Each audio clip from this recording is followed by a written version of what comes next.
Okay, folks, I think we'll get rolling. I'm just conscious of time, so if anybody else joins in, they can just jump in and hopefully they can catch up with us as we go. So welcome to this Grow My SME webinar. I'm aware that we have some international attendees, so depending where you're dialing in from, good morning or good afternoon. Thank you very much for joining us. You're very welcome. So this Grow My SME webinar is part of a series of webinars that the Humber Growth Hub put on to help support businesses, to help them to grow, to help them to overcome barriers, to help them embrace digital and give insights and advice, particularly prevalent in the time that we're in, of course, with the whole COVID pandemic and everybody's looking for new ways to work, etc. So that's what these series of webinars are all about.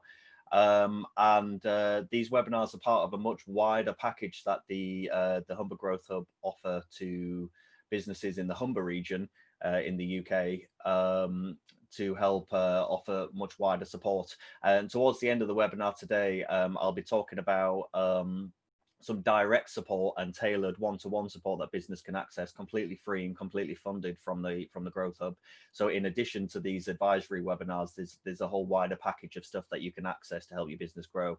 For those that are joining us internationally, of course, the webinars, there's lots and lots of these, and I'll tell you details of how to access them towards the end. So it may be worth just you tuning in to future webinars just to get further insights and advice about some of the stuff that's coming on. And hopefully it'll help you to go. So what we're talking about today, big data and data analytics for SMEs. Very relevant, a very relevant point in today's digital age. You know, data is almost as valuable as currency right now if used correctly. And understanding data, collecting data responsibly and understanding it can really help you to be disruptive. It can really help you to add new value to your customer, understand what their wants and needs are, and also automate your business to be able to supply whatever it is that you do. So this stuff is going to be really helpful to you. But of course, there's a lot of buzzwords around this. You'll have probably heard the term big data, like on every post you've seen if you're on LinkedIn or whatever, and it's kind of one of those buzzwords that floats around these days, along with like innovation and things like that. But actually it is very, very valuable, and used correctly can be a real asset to your business. So my name's Wayne Willis. I'm one of the consultants at Edenic Group, which is an innovation agency. I'm sorry, tongue-tied today. Innovation agency, and we work with brands all over the world to help them innovate what it is that they do, innovate their offer, think differently about what they do, learn to be agile and learn to be disruptive so that they can navigate disruptive periods or issues. Again, going back to the COVID thing, to be able to move and navigate around situations like this when they come up. And that's what we do. And a big part of that is embracing digital technology, which is something we're going to touch upon. And a big part of that is understanding their consumer and being able to offer value. And data plays a huge role in that. On the call today is Jamie Del Grosso, my partner at Edenic Group. Hi, Jamie, and our other colleague, Rob Lewis. Jamie is going to be taking us through this presentation today. Just before we blast off, just to say, if you have any questions, please do ask them. They're very welcome. Use the Q&A box. We'll try and field these as we go, and where we can, we'll try and answer them at the end. So ask away, or if you've got any comments or anything you want to share, please submit in the boxes below, and we'll give you further information on the wider support that's available towards the end. Okay, with that, we'll move on. So Jamie, over to you. Thanks very much. Thanks, Wayne. Hi guys, as Wayne said, my name is Jamie. I'm one of the partners at Edenic Group. And again, as Wayne said, we are an innovation consultancy. So we try to help brands innovate and disrupt what they're doing. The way that we tend to do this is through something what we call the 3Ds. So the 3Ds are our core principles that we try to teach or impart on all clients we work with. And those are to be disruptive, think differently, and embrace digital. So obviously today what we're going to be focusing on is the digital element of that, and how embracing digital can help you with your business, help you grow, help you navigate and avoid crisis, and help you do things more efficiently. So before we get into the data side of it, I just want to go through some of the ways that we can look at the the idea of digital and being implemented in your business, and how people are already using that, and the way that that's helping their businesses. So when we talk about digital, what we're talking about is the use of physical or virtual technology to aid in a function or operation. So this could be software you're using internally to help you do your job more efficiently. It could be an account system you're using so that you can run all your accounts remotely and digitally. It could be a physical thing. So if you are producing particular products or services, it may be some machinery or physical device that is helping you do that in a better way. And digital now, or digital technology, is something that I would imagine that almost every business is embracing in some form. And everyone is using digital in some way to attract customers or to deliver their services, especially now with everything that's going on with the pandemic. Obviously, we're all currently using a digital platform to allow us to communicate and to deliver this webinar. But there's lots of ways that we can actually use this to help with our businesses.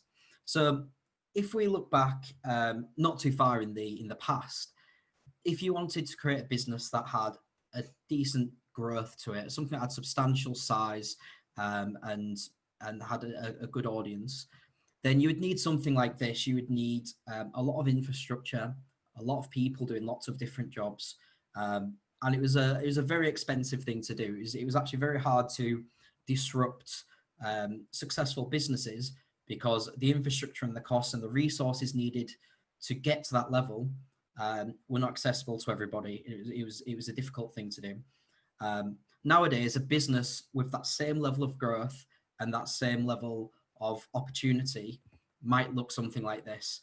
So there's lots of examples of businesses that are huge businesses that have disrupted marketplaces, that were actually started with someone who had an idea and used the digital technology we have nowadays to implement that idea.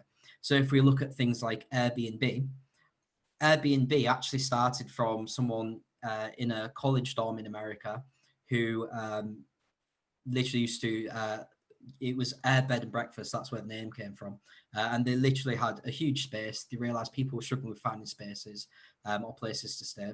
So they got a load of air mattresses, blew them up and let people sleep in their rooms.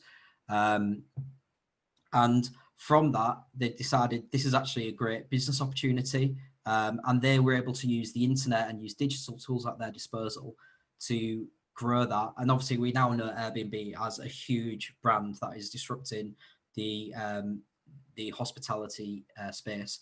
So you don't need that same level of infrastructure anymore to develop something quite substantial.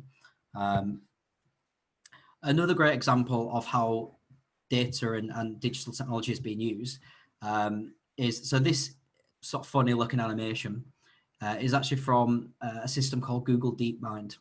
So Google DeepMind is a machine learning computer. So it's a computer that, unlike artificial intelligence or standard computers, which they can recall information that's being given to it. So you can program in, if this happens, then what is the response, what is the function?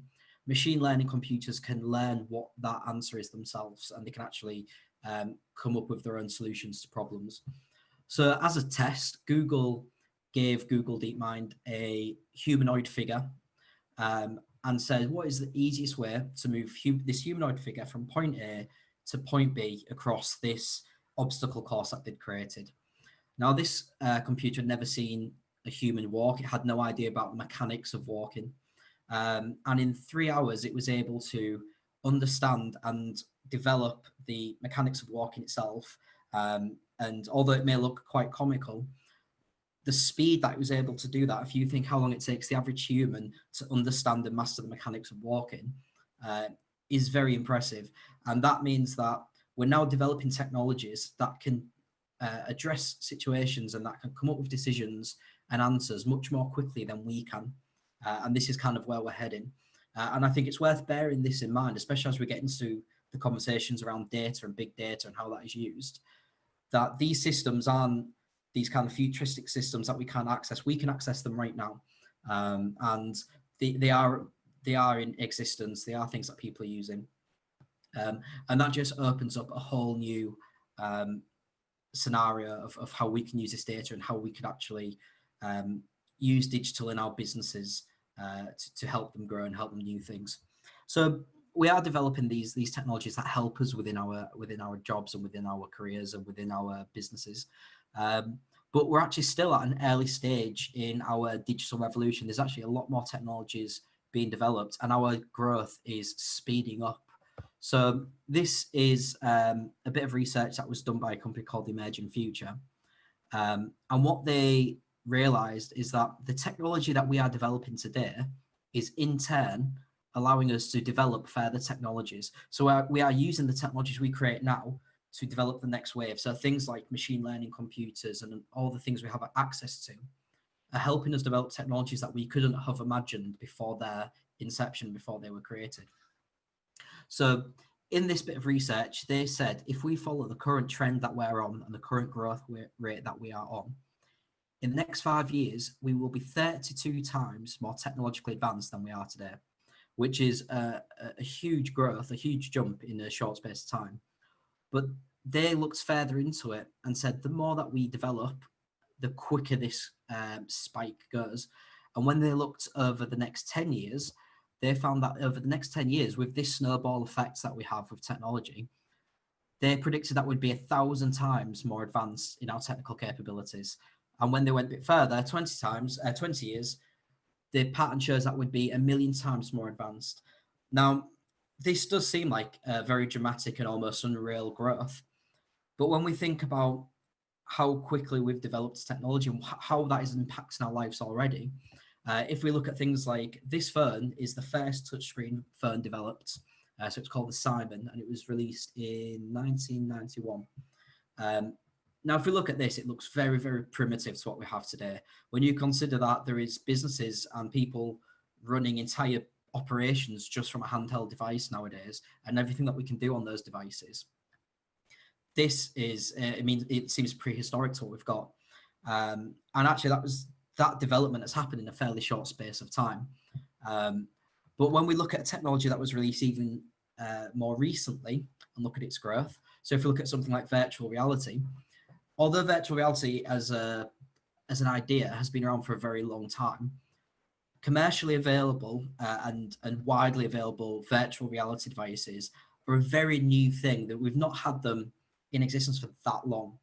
But already using these technologies, people have found ways to develop things that they never thought they could develop. So this example is someone using it in engineering to try different scenarios and virtualize different models to see which one works best. Now, if they did that physically, that would be a very expensive, very time-consuming process, and probably wouldn't be able to do that. Well, with this technology, they're able to do that at very low cost, very low risk. And in the few years that we've actually had these devices on the market, lots of new technologies and new ideas have been born because this exists. So we are seeing that the technology that we are using is helping us grow, but that growth period is becoming shorter and shorter and much more dramatic in the growth as well. So now we've gone through that, let's have a look at how data works with that and how data integrates with this idea of digital technology and using digital with your business.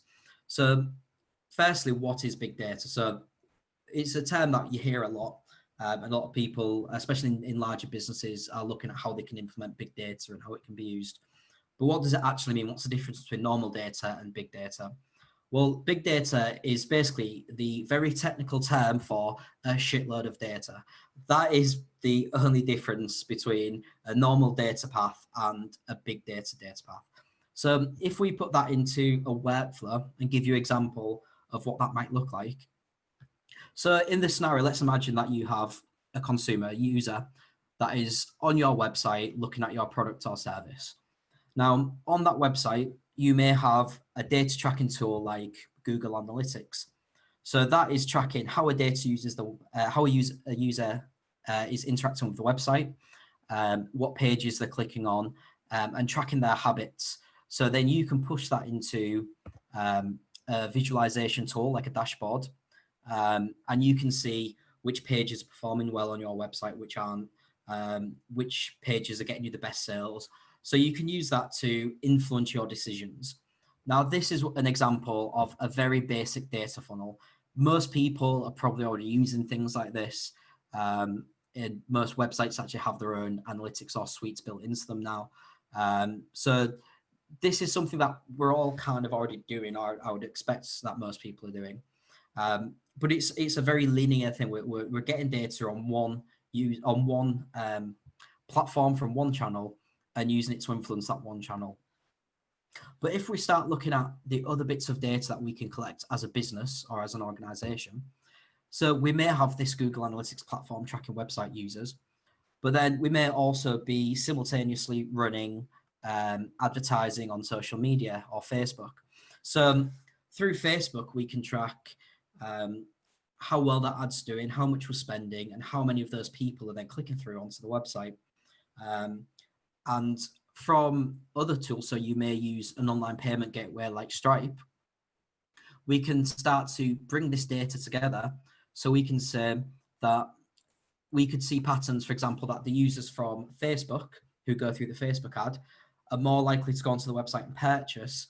And through Stripe, we could see that maybe they are purchasing high value products or purchasing more often. So we can start to create this pattern analysis where we're starting to identify patterns within the data we collect, and we can then use that to inform decisions later on. So this, where we've got multiple channels going in, is more of an advanced data funnel. So we're starting to collect different channels and find patterns between them. Now, if we take that a step beyond there, so let's say we have this process still. So this is allowing us to detect that Facebook users are spending more often and purchasing more than customers coming through a Google search, for example. You may also have tools like maybe you have a warehouse that tracks your stock, and they're using something like Click to track stock management and see which what you have still in your stock. You may be able to see that, okay, you may have a product that you're not selling enough of, that maybe you have shelves and shelves or something that just isn't shifting.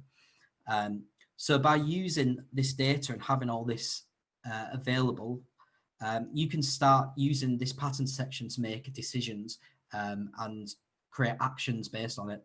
So for example, in this scenario, if you've got a lot of products, a type of product that isn't selling, but you know that you have a very captive audience through this Facebook market, and when they go to your website, they're more likely to sell, you may create an automation where every time a user from that channel goes onto your website, a pop-up appears that says, you can now buy this product for a discount, or you may get 50% off if you buy this product. Now, because you know that they're more likely to purchase, that means that you are more likely to ship that product out to that user.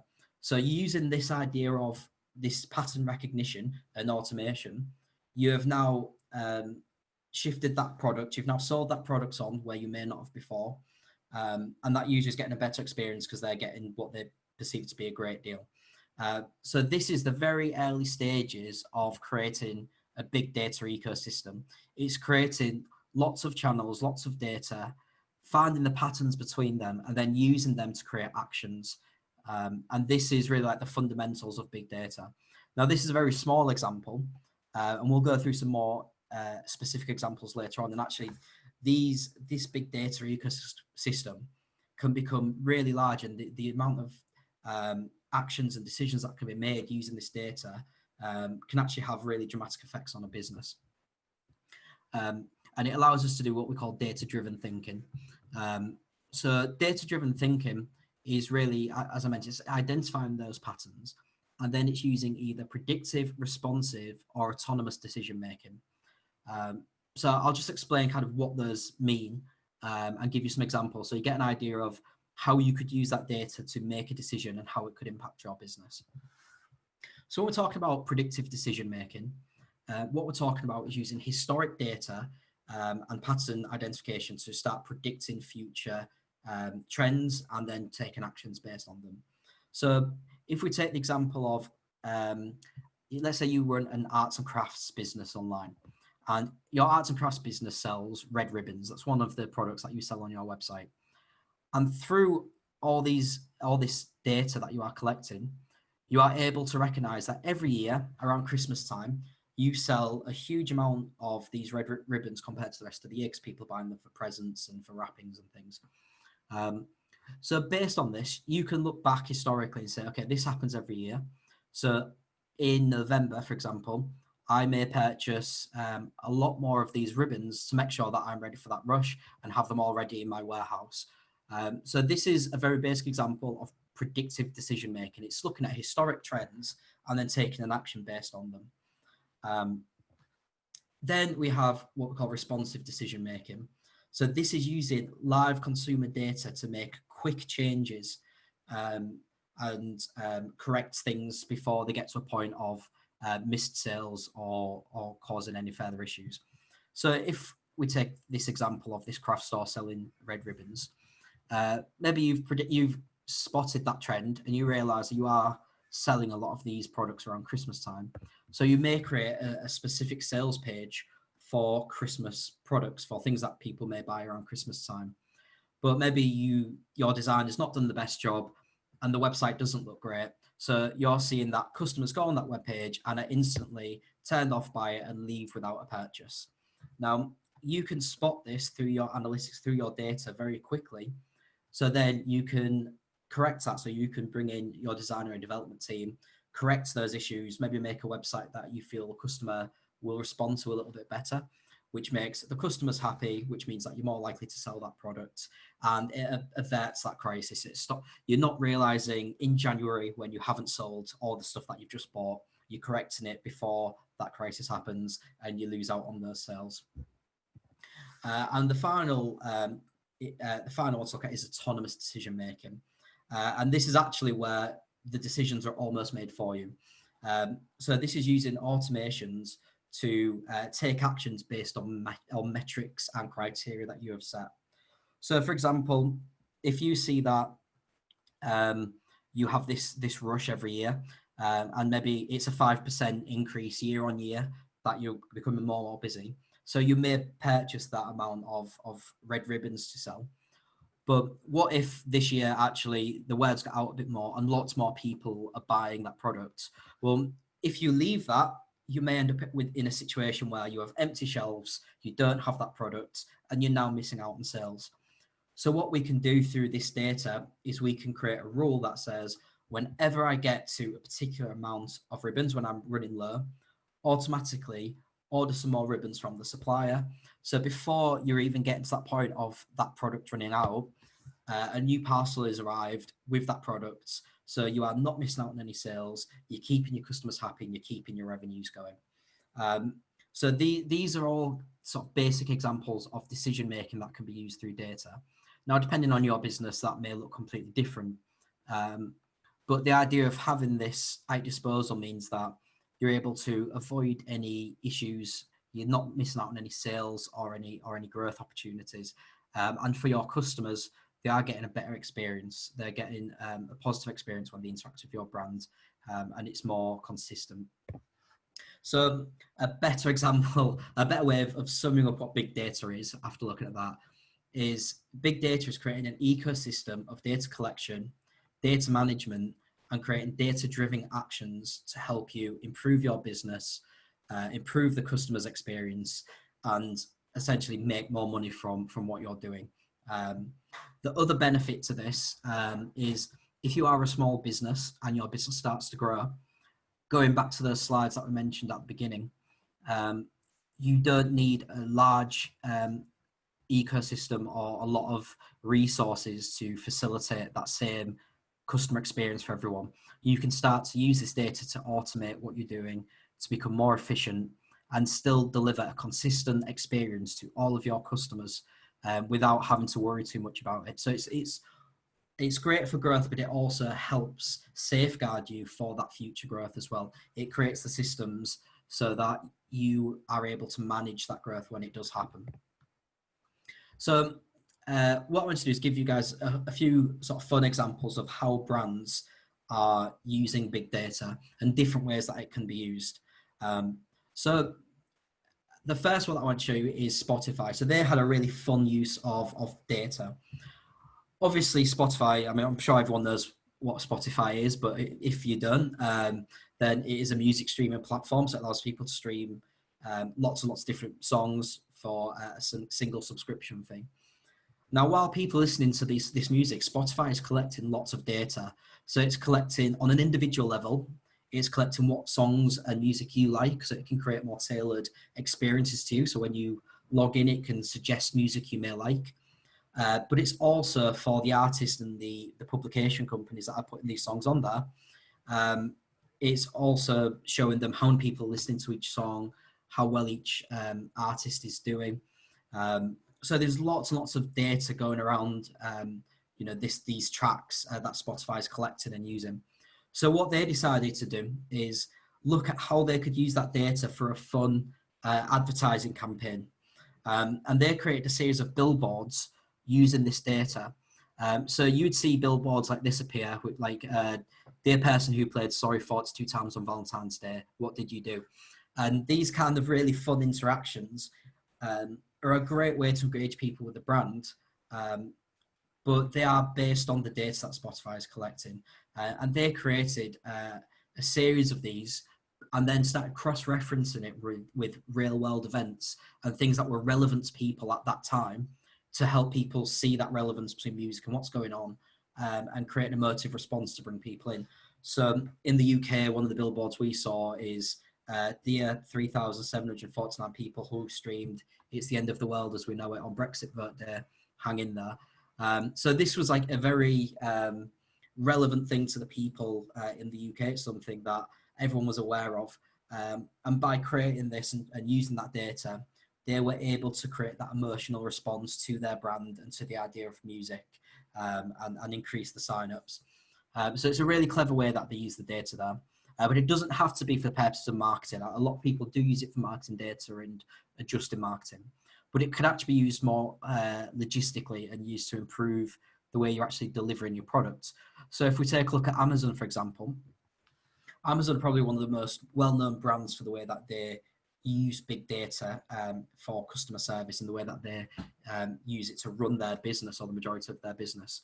So Amazon's website and Amazon's data is created to be very predictive. So basically what they do is they track trends in lots and lots of different ways so that they can predict what products will be bought at certain times of the year, where they're most likely to be bought, and they can have them already in these warehouses, and these fulfillment centers, as they call them, which are all over the place, so that they can deliver it to your house very quickly.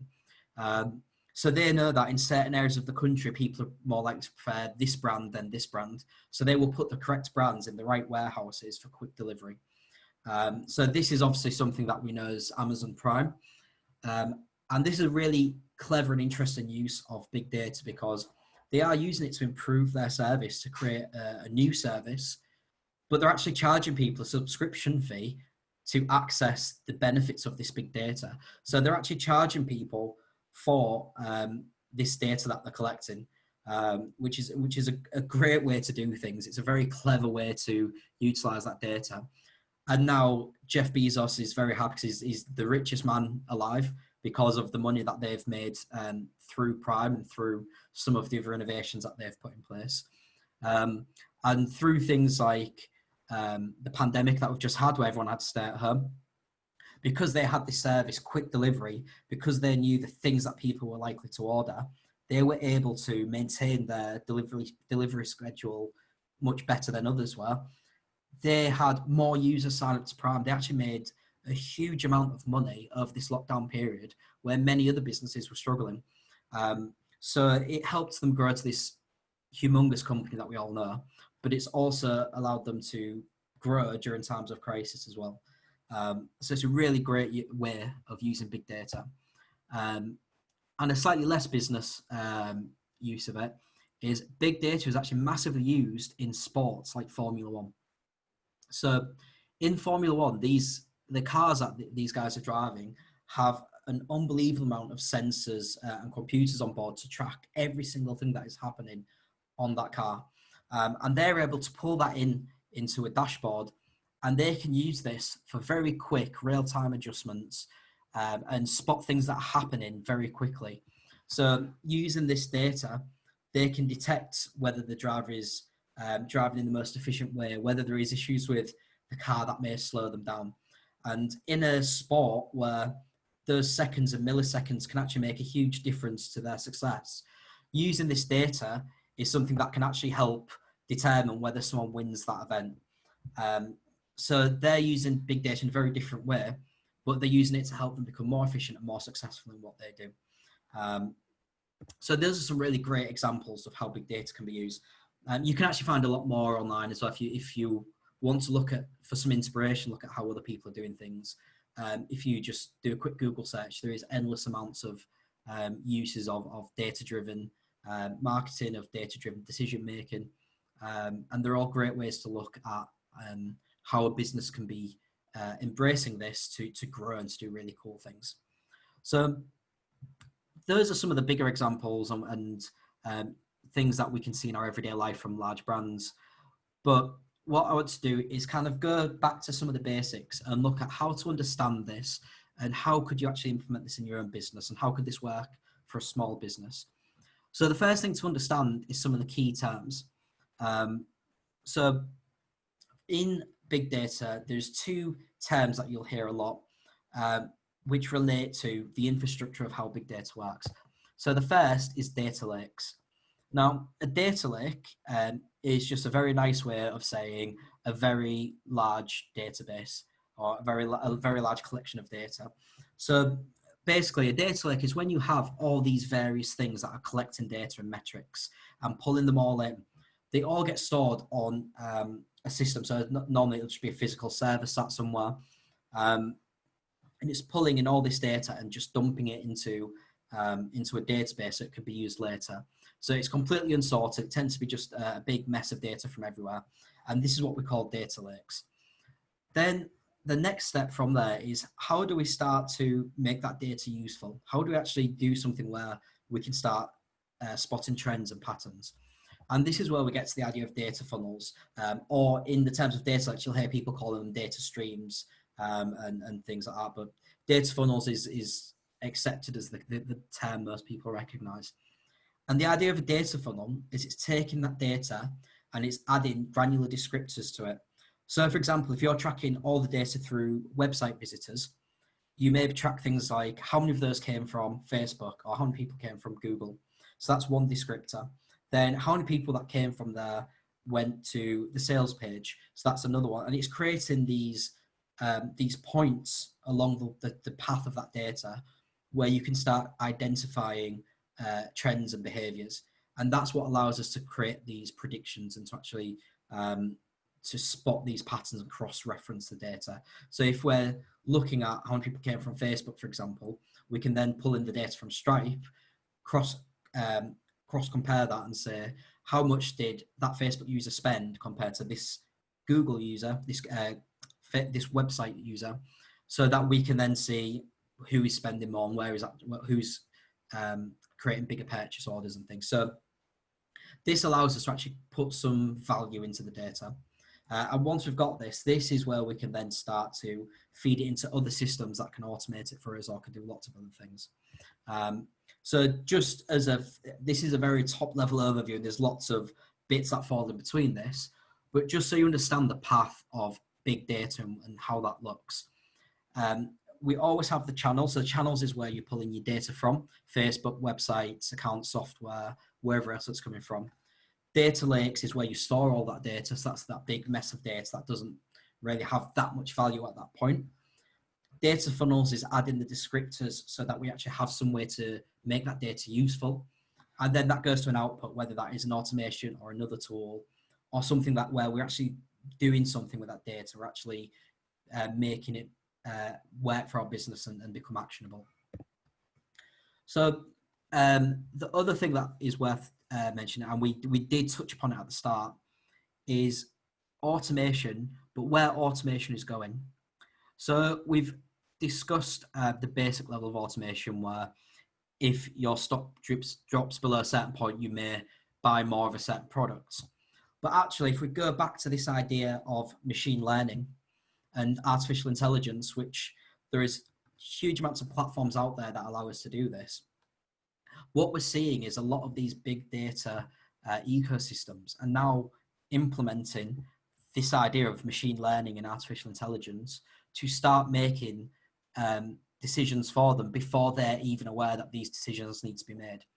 So there is hugely powerful machine learning computers out there, which you can access. You can access the APIs for these tools and actually use some of these powerful computing algorithms to help make decisions for your business.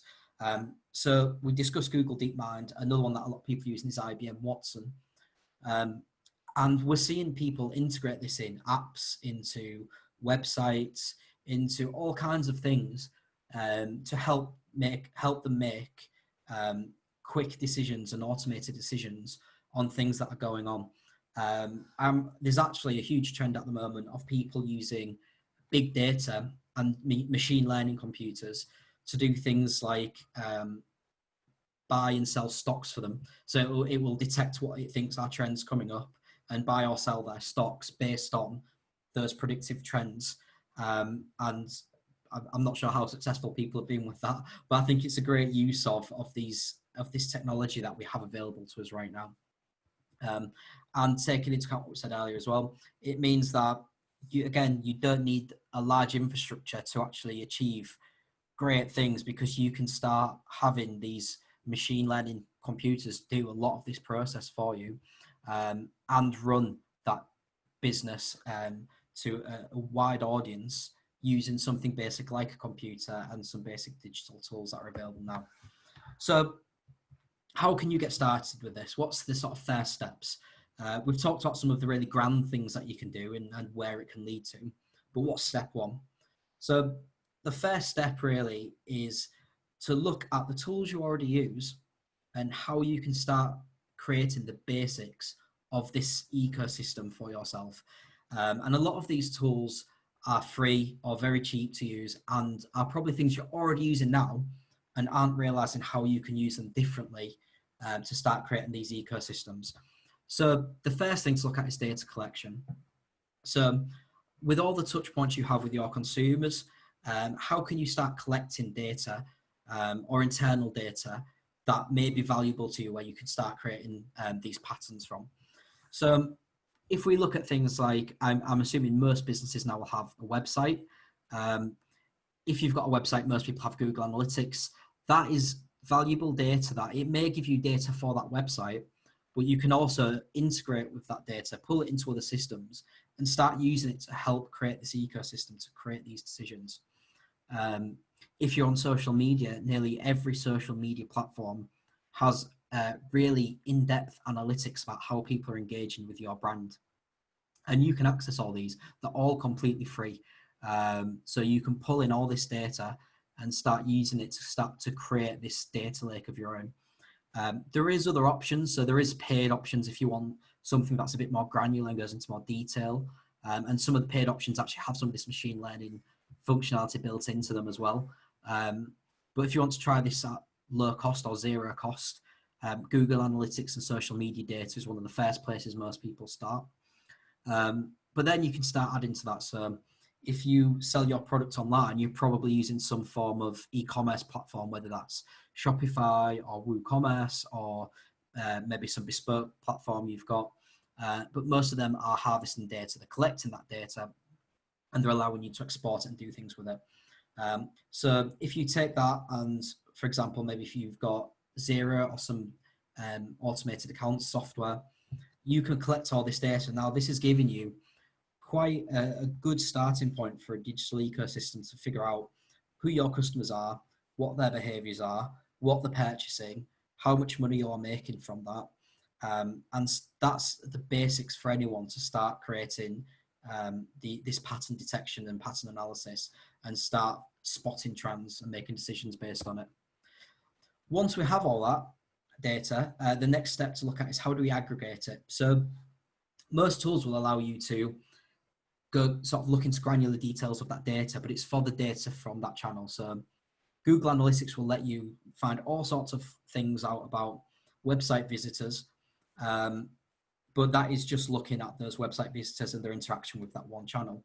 There is a lot of tools out there that allow you to pull all this data into one platform and start looking at creating these trends for you, so you don't have to worry about how do I spot these trends. So some of the platforms that are definitely worth looking at if you want to get started in this. Google, because Google are the nice guys they always give their stuff away for free. So they have Google Data Studio, which is a completely free tool which allows you to build dashboards and create these business intelligence tools, pulling in data from lots of other places. Naturally, it pulls in things like Google Analytics, but you can pull in data from anywhere. Another platform which has a free version and a premium version if you want more features is Sife. And I've actually used Sife myself for a lot of years, and that's what you're seeing on the right there. That's what that dashboard is. It's a great way to pull in lots of data and start to recognize patterns and growth and deductions in certain areas of your business. So these are completely free or cheap if you want the paid plan. They're still, I think they're about £25 a month for the premium version of Sife. So you can easily get started with that, and you don't need any development knowledge. So it isn't something that is intimidating as it sounds. When you log onto these systems, you can just say what data you want to pull in from where, and it will do a lot of the work for you. You don't need to start learning about development or coding or handling data. You just need to know what it is you want to compare, and they'll do the work. There's also some premium options, Clipfolio and Adobe Analytics. If you have large amounts of data and you may be a much larger business where you want to make bigger predictions, these are much more premium services at a much higher price. But things like Adobe Analytics is well known at being amazing for handling large amounts of data for small businesses. So you can use that if you want to grow and get a bit further on. Once you get to a much higher level, there is very powerful tools that you can actually have built for you and for the purposes you need, like the Formula One example we saw. But these are really good starting points.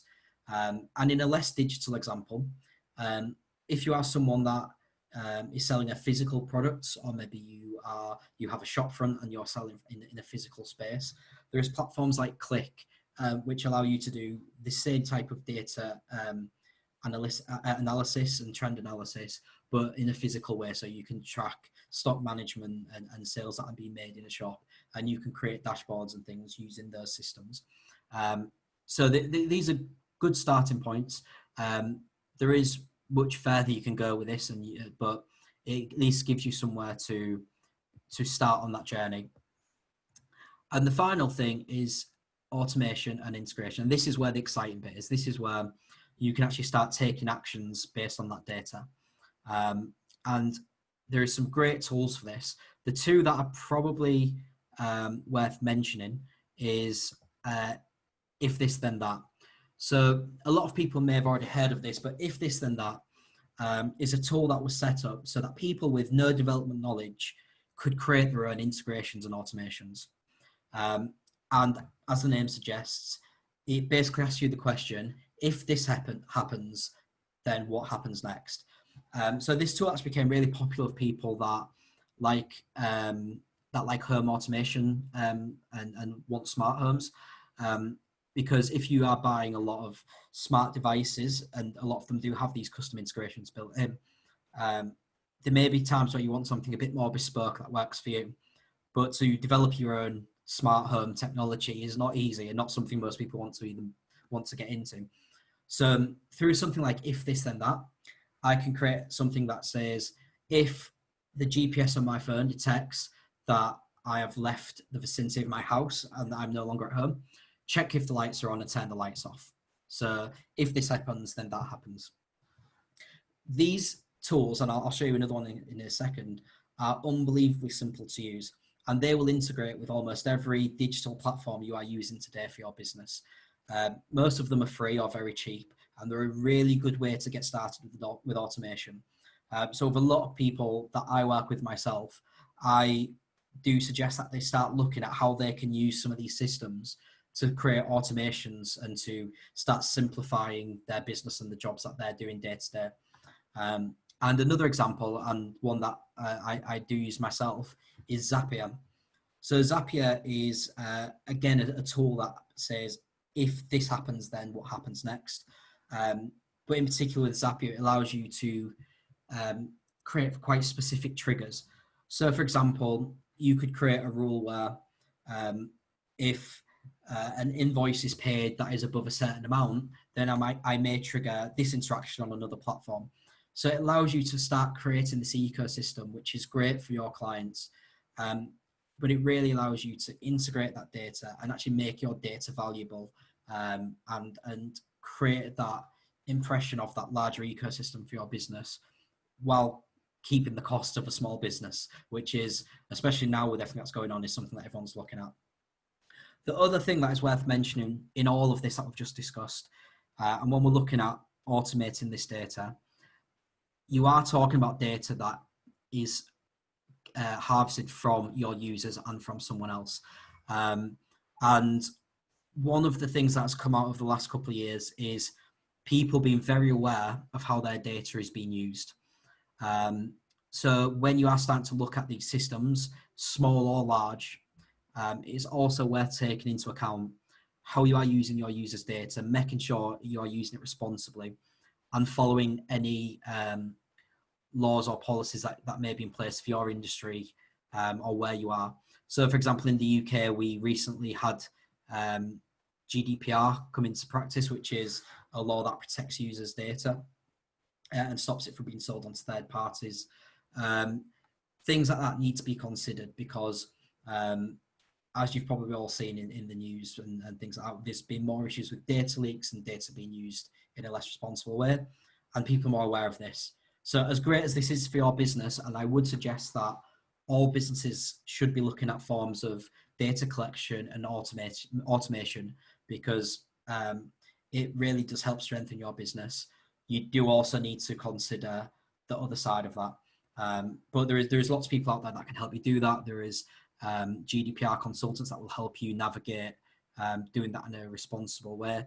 And there's lots of tools out there that will make sure that you are storing and protecting your users' data. So just to jump in there, sorry, I just wanted to say on that note on the GDPR thing. I know that actually one of the participants on the call is a GDPR consultant, one of the attendees.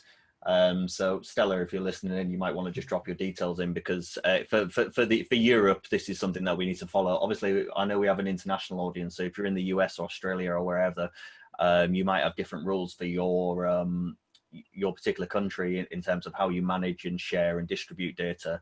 But over in the UK certainly, and Europe, this is definitely something that we need to be on top of. You know, as I said at the start of this webinar, data is so valuable, it's almost a currency now, and it can be used amazingly, and outlined, as Jamie's touched upon. Some examples of that have been very successfully used. But of course, it can also be abused as well, and this is something that we have to stray away from. And it's one of the big worries that people have with their data, primarily because they don't understand, for the most part. You know, we all distribute our data every single day through our phones and our personal lives and through our Fitbits or whatever it is we're using. So we're doing it all the time, but we often don't realize the repercussions of that if it's mishandled. So that's definitely something that you need to be bearing in mind when considering this. And if you're not sure about it, definitely get some external advice to aid you with that when you start getting into that world. Yeah, thank you. And that leads us on nicely onto how you can actually get support to put some of these things in place for your business. A lot of the things we've discussed are quite general, because obviously we're talking to an audience of people that will have different needs and very different business models. But through this program, we can actually offer some more specific support that is relevant to you. And that includes all the things we've talked about today and how that can be used for your business and lots of other things. So I'll pass back on to Wayne, who can go through some of the support options available. Yeah, thanks, Jamie. Okay, so thanks for that, guys. I hope it's been helpful. This is very top, you know, these webinars are really a very top level overview of what some of this stuff is. Obviously, it gets much more, it goes much deeper, some of this stuff, and you can really get into the intricacies of data management and stuff like that. But the idea of these webinars is just to give you a taste of what's out there, what's available, and how you can be leveraging it.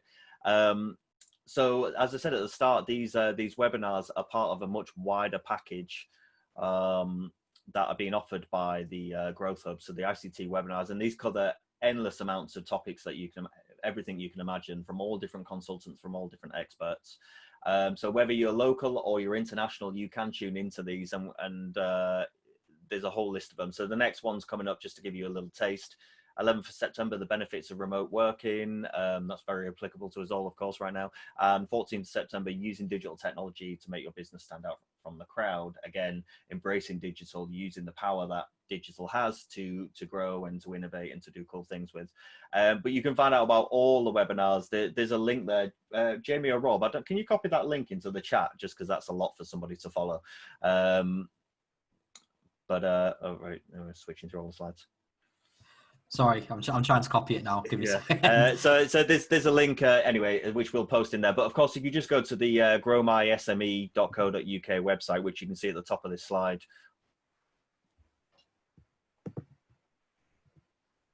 Sorry, just let him do that and then we can click through. Thank you. So you can click at the top of this slide, growmysme.co.uk, and all the information about that stuff is on there. And there's all stuff about accessing grants and investment, mentoring sessions, and all sorts of things in there. Moving on from that, though, one thing I did want to speak about particularly is a program called the Digital Catalyst, which is essentially one-to-one expert support for your business. So it's consultants like Edenic Group, and there's a whole range of different consultants out there that are working on this program. And the purpose of it is to come and work with your business to identify where you can be adopting digital. So where you already are at the moment, where you can be adopting digital technology, and where you can be using this to grow your business, find new opportunities, open new markets, automate, streamline, whatever it might be, whatever it is that's affecting your business. So this is available to the businesses in the Humber. It's completely free. It's completely funded. It works out around about 12 hours of support, give or take, something like that. And basically the way it runs is at the start, there's a digital benchmark, which is essentially a survey of what you're doing already. So are you currently embracing digital technology? How are you using it? Is it something that you adopt? Do you have anyone responsible for it? Kind of benchmark, engaging where you are at this moment. Moving on from that, we then use the results of this benchmarking to then run a workshop with you. And this is where the consultant will come into your business and work with you and your team in a workshop. And of course, these days we can also be doing it virtually if we can't do it socially distanced. So there is a virtual option. But we come and run a workshop, and we use the results of that and the conversations that we have prior to this workshop to essentially ideate, map out new concepts, new ideas, new market opportunities, new ways of working, all underpinned by the adoption of digital technology. So whether that's enhancing what you've already got or bringing something new in, and exploring these options, ultimately the idea is to help you generate new business and to grow. So that's what these are set up to do. Moving on from the workshop, then there's an action plan that gets pieced together, which is essentially, this is what we found, this is what we've discovered about your business, and this is therefore where we think you could be going. And it's almost like a little roadmap. Then we'll link you to further help and support. So that might include things like funding, or expertise to help you deliver some of the stuff that's been discovered, and of course linking to people like technology providers that are in your area that can fulfill some of this. So if we come up with a thing to do with like CRMs or something like that, we can link you to places that can create this for you, and also link you to funding opportunities to get that implemented into your business. In a nutshell, yeah, I mean, the idea is really to help the business grow. So I mean, it's discovering new products and service, enhancing the customer offer, win more work, attract new clients, retain staff and attract new staff. Of course, the big one, keeping you cyber safe. We're talking about digital, so making sure that actually you have all the security systems in place to make sure that you're safe and data isn't going anywhere. So that's just the general overview, but it covers a whole plethora of stuff, and it really is about hand holding, really, just to kind of get your creative juices flowing, so to speak, and come up with new ways of working, and finding new solutions. These are some examples of things that can be offered. They're far from exhaustive, but they give you a taste. So it might be moving stuff to the cloud, consolidating infrastructure, introducing an e-commerce element to the business, online accounting, you know, the list goes on. They're just little taste examples, but every business is unique and everyone's going to have their own thing that they want to discover. And that's what this program can help you with. But yeah, adopting technology, this is what we want to help you overcome. So adopting technology, offering you values for money, manage technology on an ongoing basis, make it part of the daily role. I mean, this is the key thing. The people within your business, the people that are working on your business, making sure that technology is part of their everyday offer, and they understand it and they're using it, so that they're spending less time doing administrative tasks that actually run the business, and more time actually coming up with creative new ways to add value to the customer, and letting the technology do some of the hump work, so to speak. And of course, now, you know, if COVID has highlighted anything, the need to be agile is the big one. Be flexible, be resilient. Most businesses in this last few months have essentially not been able to trade in some way or other, no matter what industry you're in. And being able to navigate that definitely comes from being able to adopt digital technology. There's no doubt about it. So that's kind of what this is all about. But then, of course, from there, it's not just about surviving, but it's about growing, getting new profits, hiring more people, growing the business. You know, that's what it's all about. That's why we're all doing this stuff. So some details on the screen here for you to make contact with. So there's a telephone number. This is if you'd like to find out more about the Digital Catalyst program, or any of the wider stuff that we've talked about today. There are actually wider service offerings out there, but this is particularly for the Digital Catalyst. If you'd like for someone to come into your business, work with you completely free of charge, and help you get involved in this sort of stuff, then we can do that. I think Jamie's just copying that link there into the chat for you. So telephone number 01482 686 700, email digitalcatalyst@winningmoves.com. Just for some context, the company Winning Moves are the people that manage the Digital Catalyst program, which is why it's their email. Or you can go to the growmysme.co.uk website /ICT/Digital Catalyst, and that link is now in the chat. So if you click on there, basically you register your interest, and then an advisor comes back to you and speaks to you about this stuff and can get you signed up. And then you can have people come and work with you, and you know, you've got nothing to lose really. You've got everything to gain and nothing to lose, because it's completely free. And there's really nothing better than having an external advisor come in and look at your business from a top level point of view and guide you into new directions, which it's hard for us all to do. Sometimes you can't see the wood for the trees. Duncan says link not showing for attendees. Can someone just check that just to see if they can repost that? But anyway, so there's the details on the screen. But if you just go to growmysme.co.uk, all of the details are up there. So if you can't see it, just go on Google growmysme.co.uk and you'll find all the details on there. Do we have any questions while we're at this point? I'll leave these details on the screen so you can note them down, or take a screenshot or something if it's easier. But if you've got any questions, please feel free to use the Q&A box. Any comments you want to raise, and myself, Jamie, and Rob can answer any of those as we go. Just while you're doing that as well, I'm just going to launch a quick poll. It'll just take you about 20 seconds just to complete. If you'd be kind enough just to answer the questions in the poll. Really, this is just set out to help us make sure that the webinars that we're putting on are relevant to the audience, and that you're finding them interesting or informative, or you're getting what you need from it. And obviously we can use these results to then deliver different webinars and new subjects and things that come through. So if you'd be so kind as just to quickly whiz through that, that would be great. And we'll stay on and welcome to answer any questions if you've got anything further that you want to ask. I'll just leave this poll up for now as well. If you can just feed that through.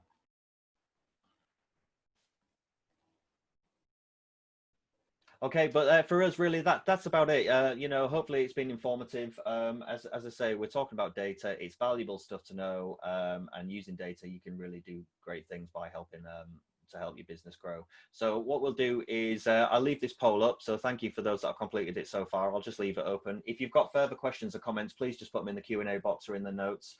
And myself, Jamie, and Rob will stay on the call for the next couple of minutes. And then when you're done, just feel free to sign off. But with that, thank you very much for attending. Thank you for Jamie for taking us through that presentation. And we look forward to seeing you on the next webinar soon. Thank you very much. Thanks, guys.